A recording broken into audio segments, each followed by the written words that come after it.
Welcome to this Blackpool Music School video from a wooded area not far from Bolton. While we're here, let's have a music lesson. In this video, I'm going to talk about preparation for your first gig. If you watched the video a couple of weeks ago, that was your first open mic night type of gig or a local music place. This one we're talking specifically about gigs. Now obviously this depends whether you're doing 15 minutes, 30 minutes, an hour, whatever the time, the rules will slightly change. But to start with, you always start and finish with your two best songs, the songs that you think go down well. Now when you performed a while, it's not what you think, it's what goes down with the audience best. The songs the audience like might not be the songs that you think you do well, but they go down with the audience. So for now, you're going to start off with what you think are your best song, and you're going to finish with your best song as well. Your two best songs, start and finish with. Most people only remember the start and the end of a gig. So obviously finish with them, and when you get more successful, hopefully you'll become very successful, that you then do what the crowd thinks are your two best songs. Start with that one and finish with that one. Now what you need to do then is plan your gig out. If like my band you have 3 or 4 singers, we all take a hand in singing a couple of songs each. So I'll sing 2, somebody else will sing 2, somebody else will sing 2, somebody else will sing 2. This is obviously over an hour-long gig.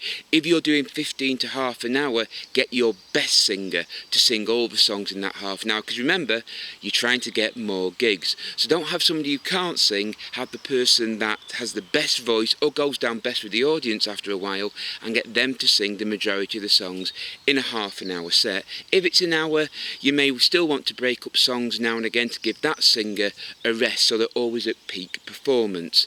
Now, depending on the time limit, try and vary the set.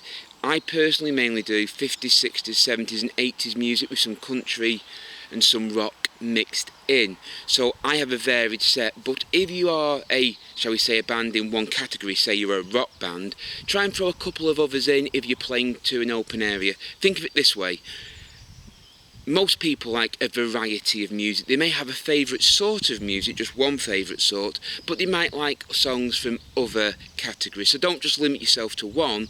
Unless you're really good and getting lots of gigs, then stick to that one category. If you're playing most of the places like I play, you're trying to hit as many people as you can with songs they like. I do a lot of, shall we say, what shall we call them, charity gigs in the open air, outdoor gigs. So the people there haven't come to see me, I'm just there to entertain. So I've got to try and hit them with as many songs that they might like as I can. So I do songs from a wide variety of styles. So the basics are start and finish with what you think are your best songs. When you've been performing a while, you start and finish with what the crowd thinks are your best songs. Then time it out in the middle, how long to do. And if you're doing half an hour gig, put all your best songs in that half an hour. If you're doing an hour, you may have to put 1 or 2 songs in that you don't think are as good as the others, but don't be disheartened. We all have to do that. Not every song we sing is going to be a brilliant song. Sometimes we have to sing songs that we might know were not the best, that other songs are better in that set list, but we've got to fill the time out. Another point, which is kind of sort of to do with performing, is if you have an image, always look good on stage. I personally, although I'm dressed like this, nearly always wear a suit on stage with a bow tie and a hat, mainly because it's an image that people recognise when you're off stage. Not many people wear braces, full suits. I wear a Panama hat mainly, or a fedora and a bow tie. So when I'm off stage, people recognise me as the person who was on stage, and you never know your luck. They may come up and ask you, can you do a party at their house, or book you for something else. So have an image.